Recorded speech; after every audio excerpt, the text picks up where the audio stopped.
మొదటి ఉత్తరం చూద్దామండి. మచిలీపట్నం నుంచి పవన్ రాస్తున్నారు. ఆంజనేయుడికి సింధూరం అంటే ఎందుకంత ప్రీతిపాత్రం తెలియజేయగలరు అంటూ రాస్తున్నారు. మనోజవం మారుతతుల్య వేగం జితేంద్రియం బుద్ధిమతాం వరిష్టం వాతాత్మజం వానరయూథ ముఖ్యం శ్రీరామదూతం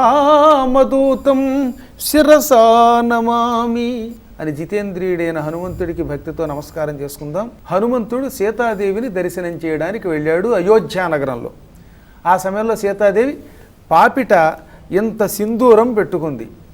ఆ కుంకుమను చూడగానే హనుమంతుడు ఏమీ ఎరగనట్టుగా అమాయకుడిలేగా, నిజానికి అంతటి పండితుడు మరొకడు ఉంటాడా, సకల శాస్త్ర కోవిదుడు, వ్యాకరణాదులలో ఆరితేరినవాడు, అయినా భక్తులు తల్లి దగ్గర అమాయకంగానే ఉంటారు. ఆయన అమ్మా ఎందుకు ఇంత కుంకుమ పెట్టుకున్నావు, ఇంత సింధూరం ఎందుకు ధరించావు పాపిట్లు అని అడిగాడు. వెంటనే ఆవిడ చిరునవ్వు నవ్వుతూ, నాయన ఈ పాపిట్లో బొట్టున్నంత వరకు రాముడు నన్ను ప్రేమిస్తాడు, రాముడి ప్రేమ బాగా పొందాలంటే నేను ఇక్కడ బొట్టు ధరించాలి అంది.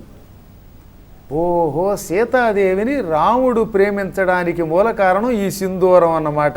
అందుకే రాముడు అరణ్యవాస సమయంలో సీత తప్పిపోతే సీత సీత అని ఏడ్చాడు అని అనిపించింది హనుమంతుడికి.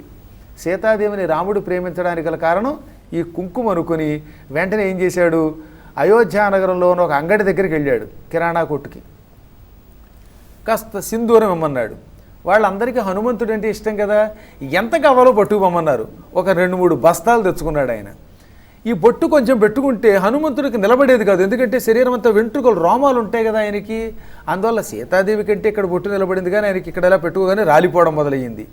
ఓహో, ఈ బొట్టు రాలిపోతోంది, బొట్టు రాలిపోతే సీతని ప్రేమించినట్లుగా రాముడు నన్ను ప్రేమించడం అనుకుని వెంటనే మరో చోటకి వెళ్ళి నువ్వుల నూనె తీసుకొచ్చాడు.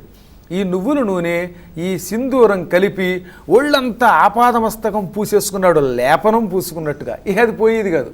మీకు చాలా టెక్నిక్ అందులో ఉంది, గొప్ప సైన్స్ కూడా. గంధ సింధూరము నువ్వుల నూనె కలిపితే ఇక ఆ ముద్ద జిడ్డు వదలమన్నా వదలదు. ఆంజనేయుడి విగ్రహాలన్నిటికీ అదే పోస్తారు. అందుకే దాన్ని మోకాళ్ళకు కూడా పూసుకుంటే హనుమంతుడి పూజ అయ్యాక మోకాళ్ళ నొప్పులు కూడా పోతాయి. అంత విజ్ఞాన శాస్త్రం కూడా ఉంది. సీతాదేవి ఇక్కడ పెట్టుకున్నందుకు ఆయన ఒళ్ళంతా ఈ సింధూరం పూసుకున్నాడు. పూసుకుని రాముడు అయోధ్యానగరంలో సింహాసనం మీద హాయిగా కొలువు తీరి కూర్చుని ఉన్న సమయంలో వెళ్ళి వినయంగా నమస్కరించాడు. అందరూ పక్కపక్క నవ్వారు, ఈ ఒళ్ళంతా ఈ పూత ఏమిటి అని. అప్పుడు రాముడు కూడా ఏమి ఎరగనట్టు, నాయనా హనుమ, చపల చిత్తంతో ఇలా రాసుకున్నావా? వానరులకి చపలత్వం ఉంటుంది కదా, నిలకడ ఉండదు. అలాగే ఏమైనా వెకిలి పని చేసావా, లేక ఎందుకు పూసుకున్నావు ఈ కుంకుమ అన్నాడు. అదేమిటి స్వామి అలా అంటావు? సీతాదేవి నుదుట సింధూరం పెట్టుకోవటం వల్లే నువ్వు ఆవిడని బాగా ప్రేమిస్తున్నావుట. కొంచెం కుంకుమ పెట్టుకుంటేనే ఎంత ప్రేమిస్తే ఆపాదమస్తకం సింధూరం పూసుకుంటే ఇంకెంత ప్రేమిస్తావో. ఎప్పుడూ రాముడి ప్రేమకి హనుమంతుడు గురి అయ్యి ఉండాలి అనే ఉద్దేశంతో నేను పూసుకున్నాను అన్నాడు. అప్పుడు రాముడు పక్కపక్కనవి, చూచారా హనుమంతుడికి నేనంటే ఎంత భక్తో, నా ప్రేమ కోసం ఇంత లేపనాన్ని ఒళ్ళంతా పూసుకున్నాడు. ఈ రోజు నుంచి నేను లోకానికి ఒక కట్టడి చేస్తున్నాను.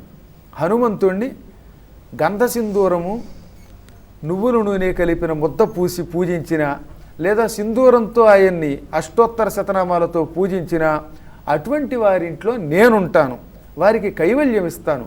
హనుమంతుణ్ణి పూజించిన ఇల్లు రాముడికి నిలయం, సీతారాములు అక్కడ కొలువై ఉంటారని వరం ఇచ్చాడు. అదిగో అప్పటి నుంచి హనుమంతుణ్ణి సింధూరంతో పూజించడం అనే ఒక ఆనవాయితీ వచ్చింది. ఇది పరాశర సంహితలో వేదవ్యాసుల వారి తండ్రి అన్నమాట. పరాశరుడు అంటే ఆయన రాసినటువంటి సంహితలో ఉన్న గొప్ప కథ. కాబట్టి హనుమంతుడికి సింధూరం అంటే ఇందువల్లే ప్రీతి అయ్యింది. రాముడు కూడా వరమిచ్చాడు కనుక మనం కూడా సింధూరంతో పూజిస్తున్నాం. కేవలం సీతాదేవి పాపిట్లో పెట్టుకున్న ఒక్క బొట్టు వల్ల హనుమంతుడు ఇంత ఘట్టాన్ని నడిపాడు. ఎప్పుడైనా గుర్తుపెట్టుకోండి, శని మంగళవారాల్లో ఈ సింధూరంతో పూజించిన, లేక గంధ సింధూరాన్ని కుంకుమని నువ్వుల నూనెలో కలిపి ఆయనకి లేపనంగా పూసినా అక్కడ సీతారాములు ఎప్పుడూ కొలువై ఉంటారు. మనకి సకల సంపదలు ఉంటాయి, మోక్షం వస్తుంది. ధర్మ సందేహాలు కార్యక్రమంలో ఇప్పుడు చిన్న విరామం.